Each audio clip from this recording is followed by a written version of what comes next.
Apa tu? Cakap tekad. Aduh, anak ni ada. Mana? Oh. Ada ni. Mana? Kita kat mana ni?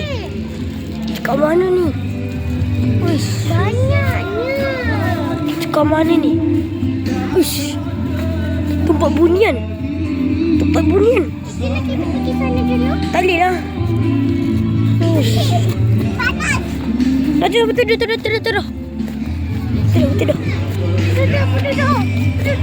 Kita betul. Tempat apa ni korang? Situ kan rumah kita. Pergi ke sana. Jom kita duduk kat sini. Lagi mana tu? Hah? Oh, ni ada pondok tu. Pondok? Atau pondok? Cuba baca. Tempat berkumpul. Oh. Cakap lah pondok kau ni ialah. Kita tak boleh kena pakai. Ini makan lollipop. Tempat sedap dalamnya ada lollipop. Dia bagi kita tenaga. Kita kan dah kasi. Korang kita kat Johor lah. Ini yang hari ketiga yang ke Johor tu. Kita kat mana ni?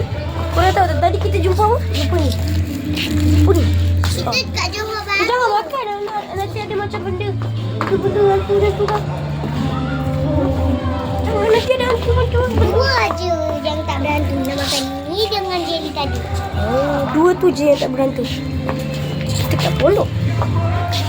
Korang tahu tak apa nama ni? Tu nampak tu nama. Itu Nama ni. Buku ni. Bunga ni cantik gila tu. Aku tak